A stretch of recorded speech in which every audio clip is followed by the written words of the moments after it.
Mantan Karo Paminal Divisi Propam Polri Hendra Kurniawan satu suara dengan Verdi Sambo terkait kasus tambang ilegal di Kalimantan Timur.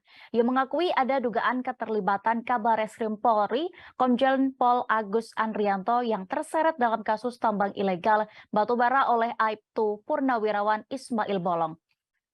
Awalnya, Hendra ditanyai wartawan terkait surat laporan hasil penyelidikan Propaminal ketika ia belum diberhentikan. Ia pun menjawab dengan mantap sambil tersenyum bahwa surat itu betul adanya. Hal ini disampaikannya saat hendak masuk ke ruang sidang Pengadilan Negeri Jakarta Selatan pada hari ini, Kamis 24 November 2022.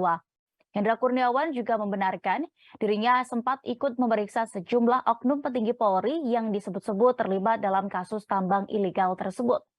Namun ia meminta wartawan untuk menanyakan kepada pejabat yang berwenang saat ini. Pasalnya menurutnya kasus ini sudah ada datanya dan tidak fiktif.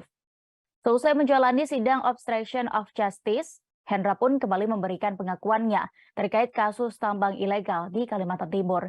Ia meminta wartawan untuk bersabar menunggu lantaran Ismail Bolong kini tengah dicari. Sebelumnya, mantan Kadif Propam Polri Verdi Sambo juga membenarkan keterlibatan Kabareskrim Komjen Agus Andrianto dalam kasus tambang ilegal di Kalimantan Timur. Hal itu sesuai dengan surat laporan hasil penyelidikan yang pernah ditandatanganinya tertanggal 7 April 2022. Surat itu pun telah ditembuskan kepada Kapolri Jenderal Listio Sigit Prabowo. Namun begitu, Verdi Sambo masih enggan merinci mengenai keterlibatan Agus dan sejumlah nama oknum anggota Polri lainnya di kasus tersebut.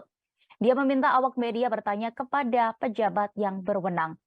Sebagai informasi, surat yang ditandatangani Verdi Sambo dan Kapolri itu pada poin H tertulis bahwa Aibtu Ismail Bolong memberikan uang koordinasi ke Bareskrim Polri. Diserahkan kepada Kombes BH selaku Kasubdit 5 di Tipiter sebanyak 3 kali, yaitu pada bulan Oktober, November, dan Desember 2021 sebesar 3 miliar rupiah setiap bulan untuk dibagikan ke Ditipiter Bareskrim.